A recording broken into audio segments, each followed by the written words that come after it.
오늘도 하나님 앞에 예배하는 저와 여러분 위에 하나님의 크신 은혜와 축복이 함께 하시기를 기도합니다. 3월의 첫 주일입니다. 아직 찬바람이 불고는 있지만 이제 봄이 성큼 다가왔음을 느낍니다. 이제 약간 바람도 옛날처럼 막 그냥 차가운 칼바람이 아니라 따뜻한 기운을 머금고 있는 바람이 불어옵니다. 교회 화단에 보니까 이게 교회 화단을 유심 있게 이렇게 보시면 올해도 여김없이 수선화가 이렇게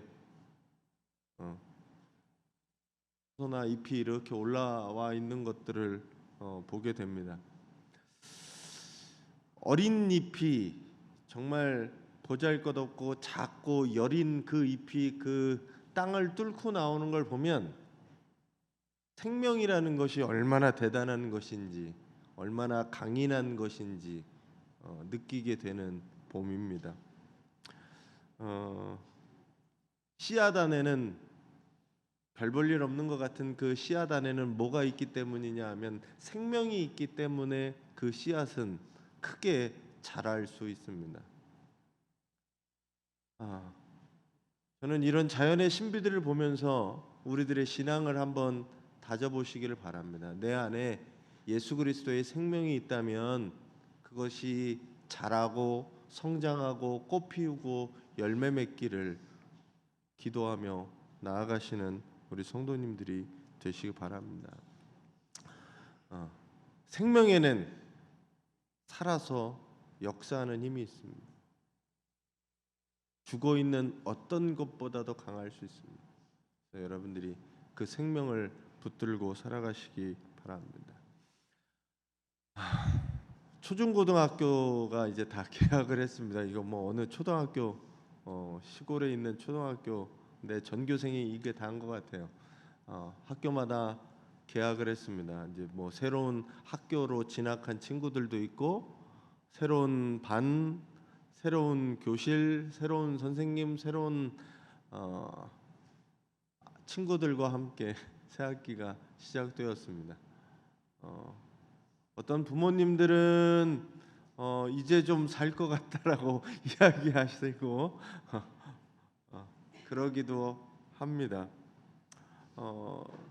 새학기쯤 되면 이제 책상과 저희 집도 보니까 아이들 작년에 묵었던 책들은 다 정리하고 책상을 싹 비우고 새 책들 오고 그렇게 정리를 한 것 같아요. 새학기가 되면 새로운 마음을 가지고 무언가 새롭게 시작하려고 하기 때문입니다. 우리가 새해가 시작될 때 새로운 마음가짐과 새로운 결단을 가지고 했던 것처럼 새학기가 시작되면 또 새로운 분위기를 그리고 새로운 마음을 다짐해 봅니다. 하지만 우리가 새해가 지난 지 2달 정도 지나니까 새해 내가 했던 결심들, 결단들 그리고 계획들이 그대로만 진행되지는 않더라는 거죠. 2달 지나면서 계획이 결심이 약해지거나 아니면 흐지부지 되거나 아니면 기억하지 못하는 순간들도 우리는 생겨나게 됩니다.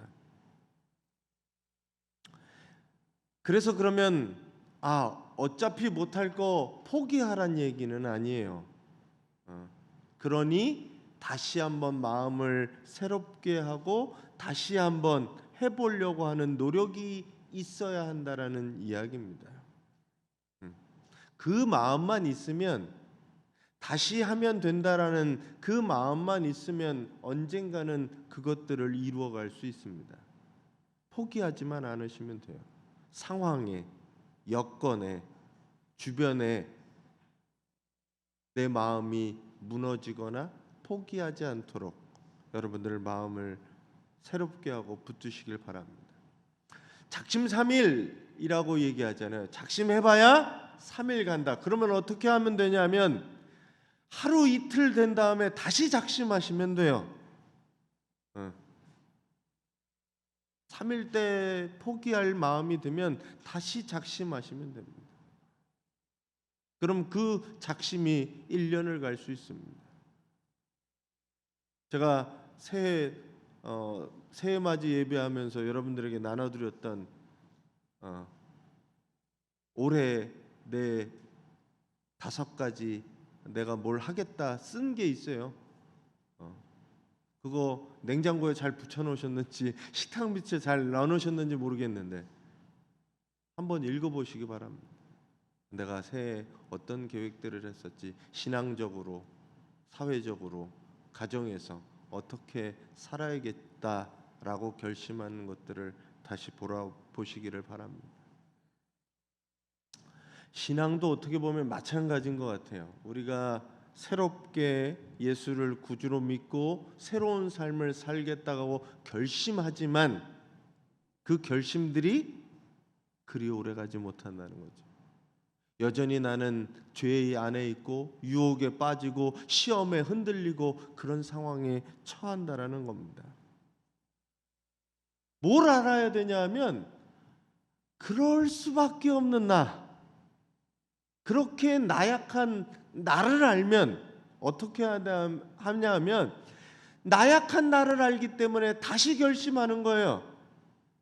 다시 주님 앞에 매달릴 수밖에 없는 거예요. 사순절 기간 뭐 하는 거냐?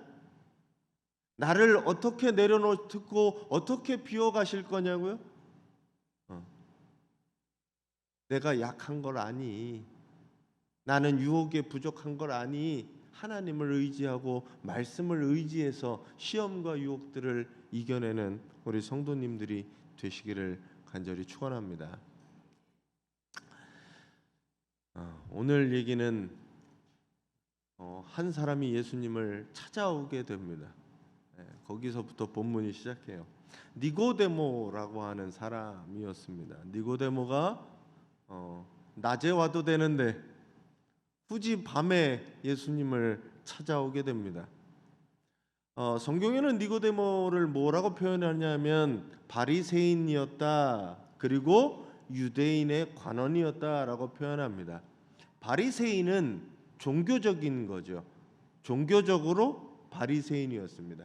바리새인들이 예수님에게 정말 많은 혼돈하고 욕도 먹고 독사의 자식들이라고 소리를 들었지만 바리새인은 누구보다도 율법을 열심히 지키려고 했던 사람입니다. 이 니고데모는 바리새인이었어요. 율법을 알고 율법을 가르치고 율법을 열심히 지켰던 사람이 이 니고데모였습니다. 뿐만 아니라 바리새인이면서 동시에 유대의 관원이라고 하는 말은 산헤드린 공의회 회원을 이야기합니다. 유대교회는 유대 나라에는 그 산헤드린 공의회라고 하는 게 우리나라로 표현하면 그냥 국회의원과 같은 거죠. 70명 정도 됐습니다. 그러니까 니고데모가 사회적으로 정치가였다라는 거죠. 종교적으로는 바리새인이면서 사회적으로는 정치인이었어요. 근데 이 니고데모가 예수님을 보게 됩니다. 그분이 어떻게 가르치시고 어떻게 말씀하시고 어떻게 행동하고 어떤 기적을 일으키는지 이 니고데모는 관찰합니다. 다른 바리새인들은 예수가 가짜라고, 저 율법을 폐하는 사람으로, 죄인들과 같이 하고 세리와 창기들과 놀아나는 그런 사람으로 생각했을 때 이 니고데모는 그렇게 생각하지 않았다는 거죠. 오늘 말씀에 보면 그렇게 시작합니다. 그래서 니고데모가 볼 때 예수님은 하나님이 함께하는 사람, 오늘 말씀에 2절에 그렇게 되어 있잖아요. 하나님과 함께하는 사람처럼 보였습니다. 그런 기적들, 그런 말씀은 하나님이 함께하지 않고서는 나오는 게 아니었어요. 그래서 니고데모는 사람들의 눈을 피해 밤중에 몰래 예수님을 찾아가게 됩니다. 그런데 예수님의 말씀이 말씀이 심상치는 않아요. 같이 한번 읽어주시죠.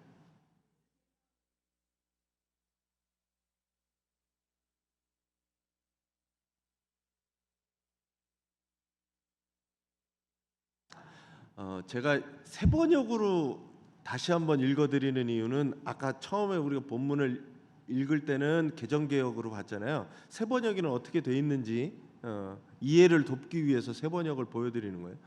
자, 예수님께서 말씀하신 게 뭐냐 하면 진실로 진정으로 니고데모에게 이야기했습니다. 뭐라고 이야기했냐면 거듭나지 않으면, 다시 나지 않으면 하나님 나라를 볼 수 없다라고 얘기하는 거예요. 누구든지 다시 나지 않으면 하나님의 나라를 볼 수 없다라고 얘기하는 거예요.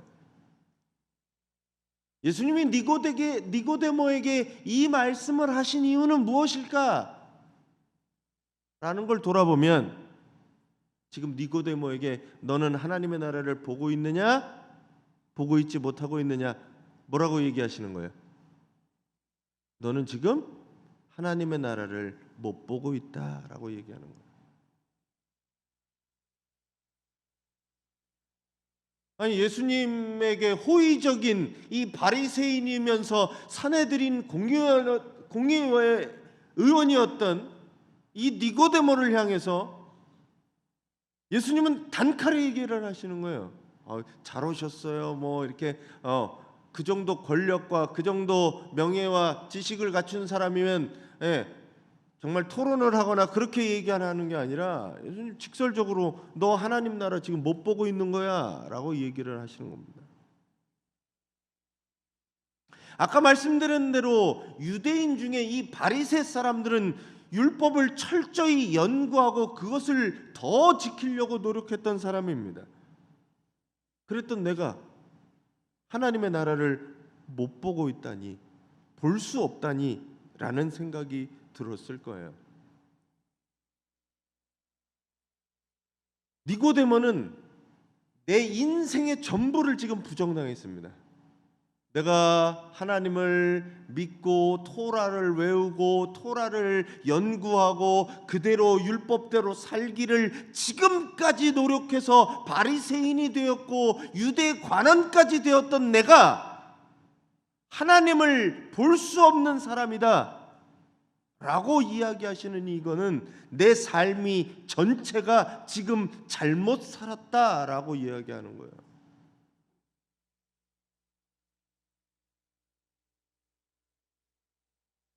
여러분들에게 어떻게 하시겠어요? 신앙생활을 10년, 20년, 30년 하는 게 여러분들의 신앙생활 모든 것이 잘못되었습니다 라고 이야기하면 어떻게 하시겠어요? 내가 주님을 만났더니 주님이 그렇게 얘기하시면 너는 여태까지 하나님 나라를 본 적도 없구나. 내가 믿어왔던 것, 내가 알아왔고 그렇게 행동하고 그렇게 살아왔던 모든 것이 이 니고데모에게 있어서는 무너졌어요.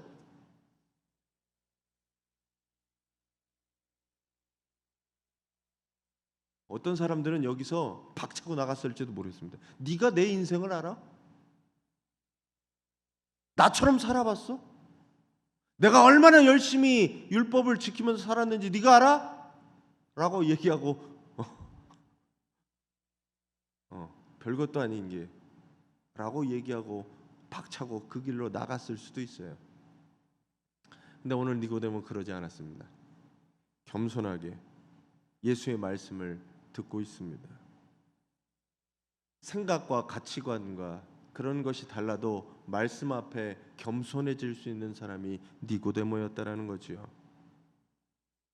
요즘 시대에는 자기에게 유리하고 좋고 복되고 그런 말씀은 듣지만 내가 손해가 될 것 같고 희생해야 될 것 같고 섬겨야 될 것 같은 말씀에는 귀를 닫는 시대입니다. 달콤한 말씀에는 귀 기울이고 쓴 약은 듣지 않으려고 하는 시대가 요즘 시대라는 거죠. 근데 니고데모는 겸손하게 자기의 명성과 지위와 인기들을 다 내려놓고 말씀에 경청합니다. 말씀 앞에 경청하실 수 있기를 간절히 축원합니다. 교만한 사람은 답이 없어요. 말씀을 듣지 않으려고 하는 사람은 답이 없어요.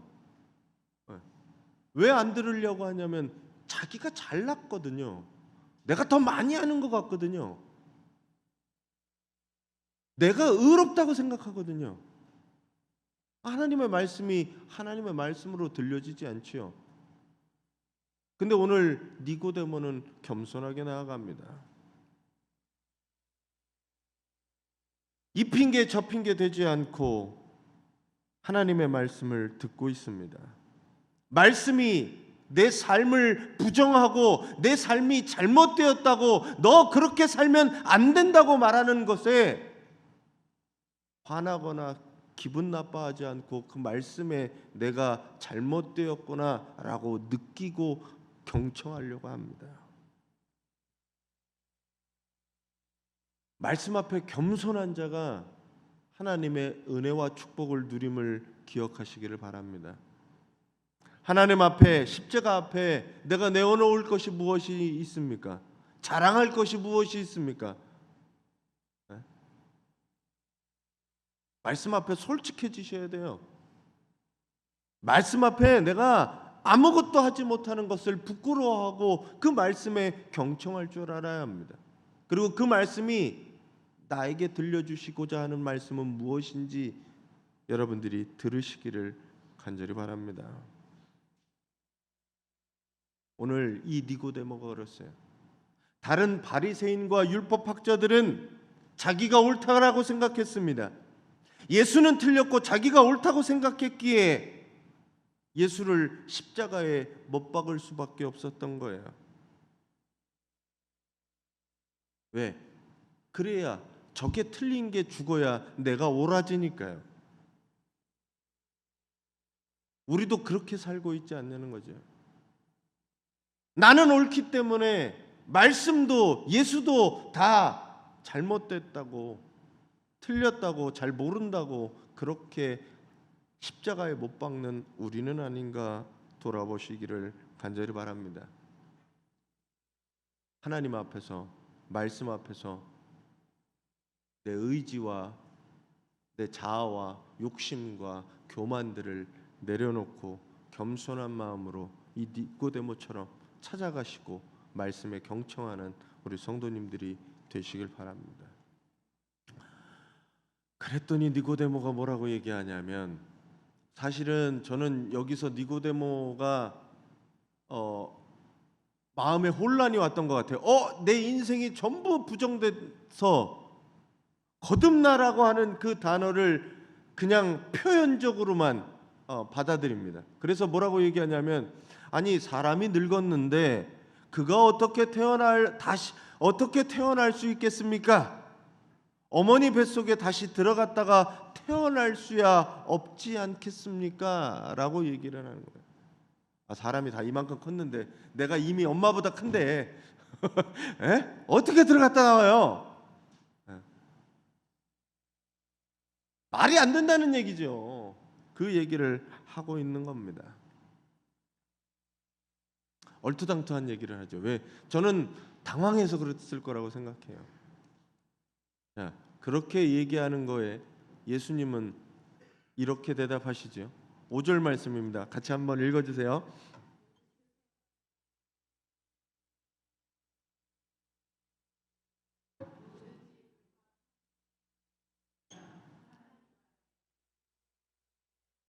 자, 다시 태어나야 된다라는 말에 혼란이 왔어요. 니고데모는. 그러니까 엄마 뱃속에 다시 들어가야 되나요? 아니다라는 거예요. 다시 태어나는 게 뭘로 다시 태어나느냐? 예수님이 설명하는 것은 물과 성령으로 다시 태어나야 된다라는 거예요. 그래야 하나님 나라에 들어갈 수 있다. 하나님 나라를 볼 수 있다. 이거 같은 이야기입니다. 다시 태어나는 조건은 물로만이 아니라 물과 성령을 포함해서 다시 태어나야 된다라는 거예요. 물은 우리를 씻어내는 역할을, 세례 때 말씀드렸지만 우리를 씻어내고 다시 태어나는, 육적으로 다시 태어나는 것들을 의미합니다. 새롭게 살아야지, 다짐을 바꾸고, 그렇게 겉으로의 표면적인 것으로 한번 마음을 새롭게 하지요. 뿐만 아니라 우리에게 필요한 것은 뭐냐? 성령으로 다시 나야 된다라는 겁니다.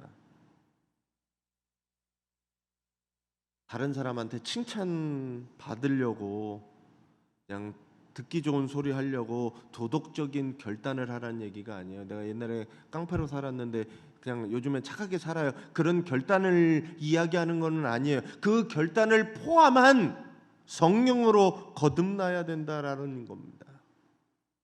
중심이 변화되고 새로워져야 된다라는 거예요. 이거는 본질적으로 바뀌어진다라는 걸 의미하는 거예요. 예수 믿어서, 예수 믿고 내 삶에 이걸 고치고 요걸 고치고 저걸 바꾸고 살아가라는 이야기가 아니라 다시 태어나라는 겁니다. 본질적으로 완전한 변화, 전부의 변화를 주님은 요구하시는 거예요. 본질적인 변화. 물이 포도주가 된 것처럼, 우리 요한복음이잖아요. 물이 포도주가 된 것처럼 본질적인 변화가 필요하다는 거예요.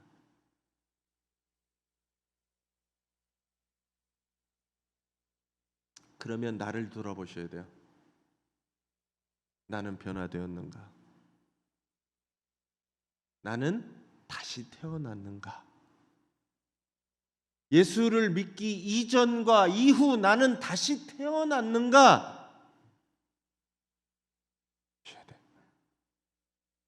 물과 성령으로 나지 않으면 하나님 나라에 들어갈 수 없다라고 말씀하신 거예요.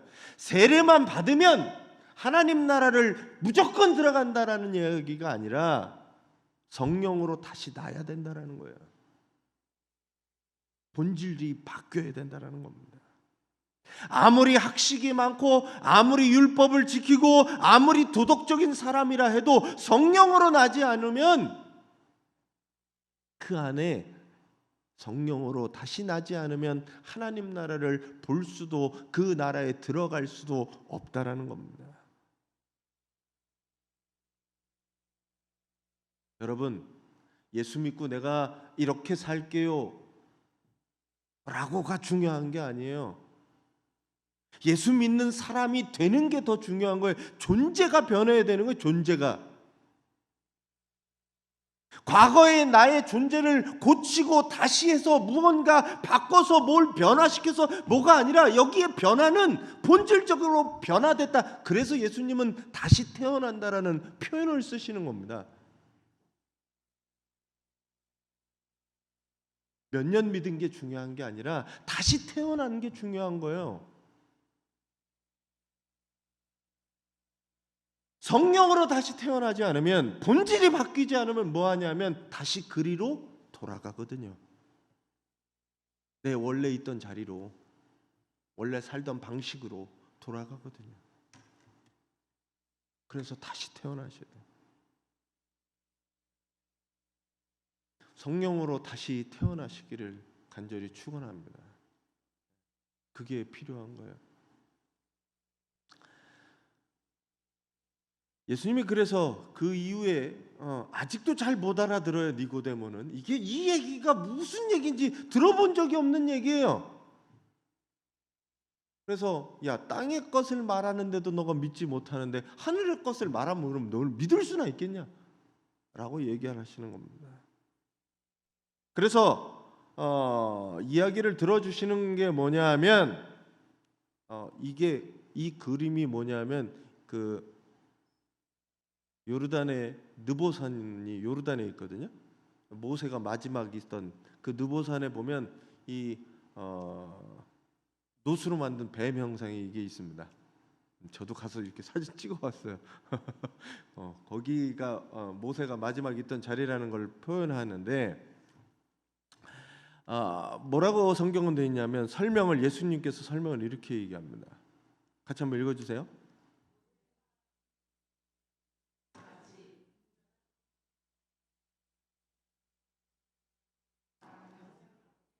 자, 우리는 이 얘기를 잘 알고 계시죠? 네, 모세가 왜 광야에서 뱀을 들었느냐라고 하는 것은 민수기 21장에 있습니다. 줄거리가 이래요. 근데 제가 잠깐 짧게 설명할게요. 이스라엘 백성들이 먹을 것 때문에 하나님을 원망하고 불평합니다. 네, 그리고 막 욕해요.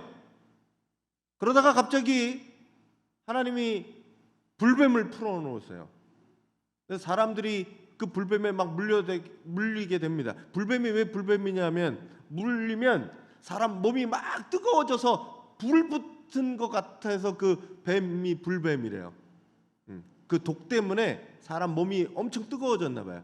그래서 불뱀인데 불뱀에 막 물린 사람들이 죽어갑니다.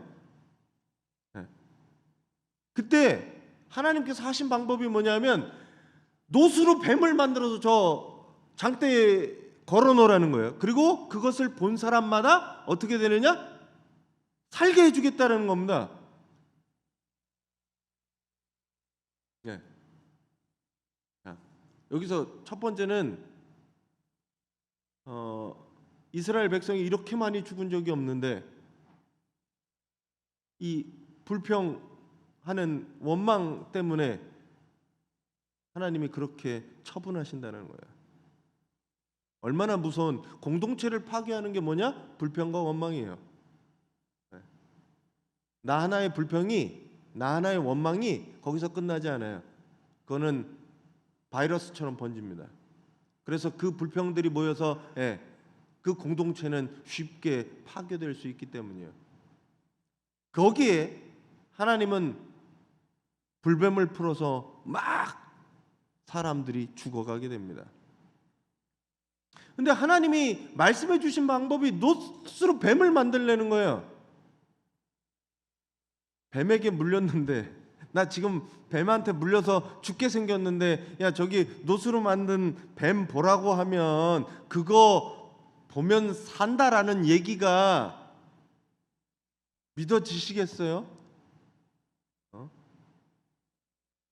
야 저거 보면 산대. 야, 내가 지금 뱀에 물려서 독으로 지금 죽게 생겼는데 여기를 째갖고 무슨 피를 빼거나 아니면 무슨 약을 주거나 뭘 먹이거나 이 해독하는 걸 해줘야지 그거 본다고 살겠냐? 뱀이라 그러면 밟아 죽이고 싶을 텐데 뱀 꼴도 보기 싫을 거 아니에요. 지금 죽게 생겼는데 몸에 막 불덩이처럼 막 열나고 힘들어서 막 기어다니고 있는데 열 40도 나보시면 막 정신이 막 해롱해롱하고 그러잖아요. 그런 사람한테 야 저거 가서 저거 보면 돼. 이거 말도 안 되는 소리 같잖아요. 근데 그 뱀을 본 사람이 살았어요.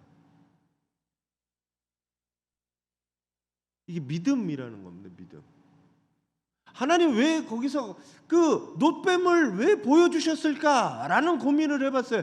다른 방법도 여러 가지 있으셨을 텐데 왜 놋뱀을 보여줬을까라고 하는 거에 제가 생각드는 거는 이겁니다. 사람들에게 있어서 지금 이 원인은 하나님을 믿지 못하고 원망하고 불평했다라는 거죠. 사람들이 그러면 하나님이 계시냐 안 계시냐? 안 계시다라고 생각을 해요. 하나님을 원망하고 불평하는 것은 하나님을 안 계시다고 생각하는 지난주에 주님을 시험하는 거하고 같다라는 거죠. 믿지 않는 거예요. 결국 믿지 않는 거에서 이 원망과 불평이 나오는데, 그 방법은 믿게 하는 방법으로 원망과 불평을 잠재우는 겁니다. 이 죄들을 씻어내는 것, 원망과 불평을 씻어내는 것, 믿음으로 바꾸는 거예요. 그래서 치료 방법은 무엇이냐? 믿는 겁니다. 믿고 와서 그걸 보면 낫는 거예요. 하나님의 역사를, 하나님의 구원을 보면, 믿으면 낫는 거예요. 자, 인자도 마찬가지입니다. 가끔 물어봐요. 우리 청년들이나 젊은 애들이 왜 꼭 예수님이 십자가에 죽었어야 됩니까? 왜 그분을 믿음으로 구원을 얻어야 됩니까? 라고 물어요. 그럼 제가 그럽니다. 하나님의 방법이라 내가 이러라 저러라 할 수 없어서 그냥 그렇게 하신 거예요. 다른 좋은 방법이 있으면 그렇게 하셨겠지만 그 방법이 아니면 사람들을 구원할 방법이 없어요. 율법을 줘봤잖아요. 율법을 통해서 뭘 할 수 있었어요? 구원을 받을 수 없었다는 것을 그냥 깨달았습니다. 법을 지켜서 법을 지키지도 못하고 법을 자기 마음대로 지키는 사람들을 본 거예요. 그러니 내가 무엇을 하는 것이 아니라 하나님이 하시는 것을 내가 그냥 믿기만 하면 거듭날 수 있다라는 겁니다. 그래서 믿는 사람마다 영생을 받는다라고 얘기합니다. 믿음이 그분이 나를 사랑해서 나를 구원해 줄 거라는, 예수 그리스도를 통해 우리를 죄를 사하시고 우리를 구원해 주신다는 그 믿음이 우리로 하여금 그 믿음으로 이끈다. 하나님을 향한 믿음으로 이끈다라는 거지요. 그게 우리에게 구원이고 영생이라는 겁니다. 그 다음에 여러분들이 우리 초등학생부터 다 외우던 그 말씀이죠. 하나님이 세상을 이처럼 사랑하사. 어떻게 사랑하셨냐 하면 독생자를 주셨으니 이는 저를 믿는 자마다 멸망하지 않고 영생을 얻게 하려 하심이라.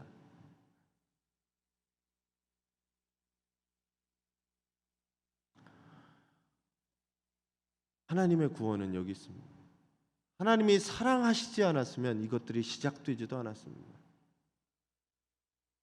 왜 독생자를 죽여야 되는지 이해할 수 없지만 그 방법이 아니면 사람마다 다 자기 의를 드러낼 거라, 자기 의를 내려놓고 믿음만이 은혜를 은혜로 받아들일 수 있다라는 거지요.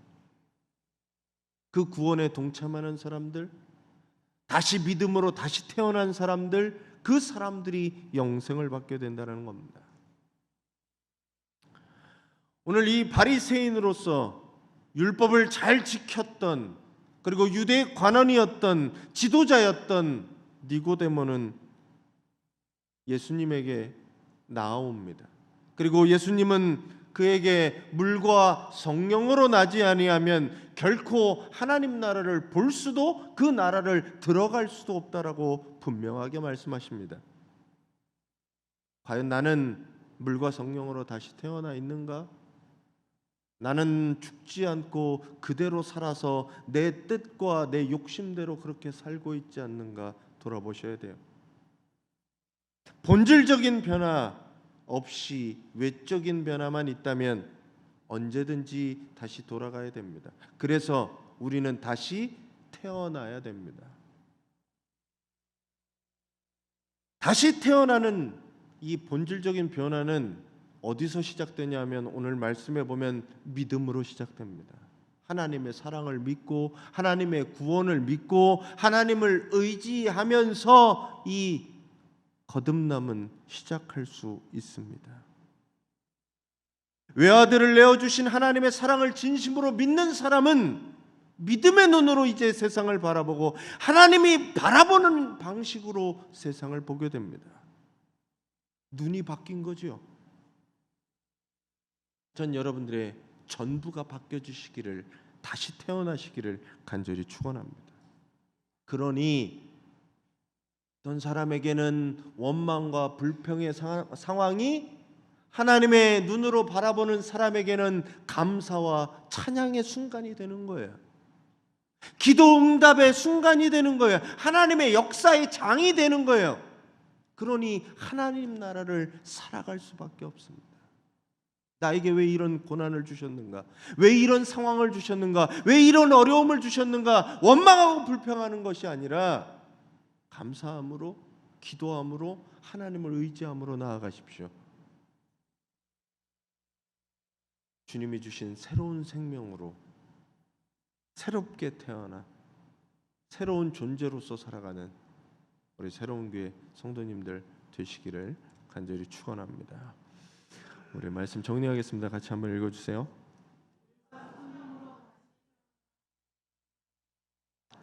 이렇게 살아가시기를 간절히 축원합니다.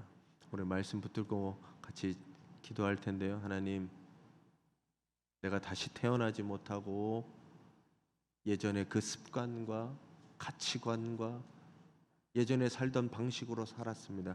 이 모든 것들을 다 주님 다 죽여내고 다 치워내고 이 사순절 내가 예수님의 사람으로 다시 태어나게 하옵소서. 우리 같이 기도하도록 하겠습니다. 같이 기도하시겠습니다. 하나님 아버지 감사합니다. 주님, 저희들과 함께하여 주셔서 여전히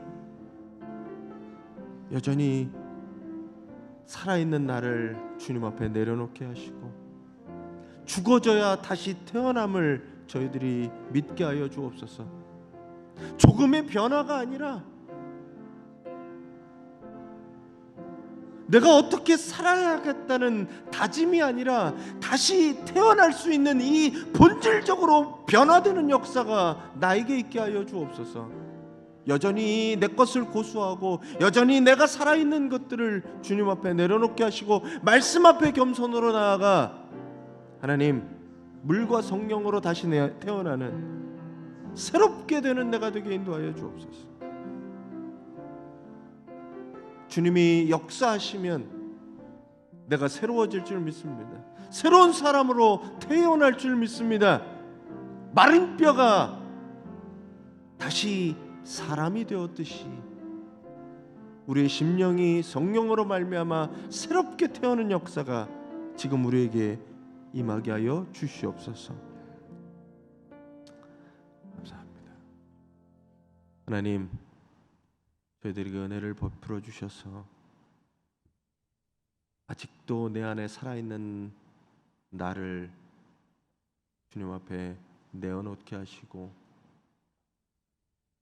이제 내가 말씀으로 성령으로 물로 새롭게 태어나 믿음의 사람으로 살아가게 하여 주옵소서. 그래서 내게 주어주시는 모든 순간들을 하나님의 나라를 보며 하나님의 나라를 살아가며 하나님 나라를 내가 만들어가는 믿음의 사람이 되도록 이끌어 주시옵소서. 우리에게 닥쳐오는 여러 가지 어려움들, 환난들, 시험들 그리고 상황들 내가 믿음의 눈으로 바라보게 하시고 믿음으로 대처하여 하나님이 원하시는 그 길로 나아가는 저희들 되도록 역사하여 주시옵소서. 감사드리오며 예수님의 이름으로 기도했습니다. 아멘.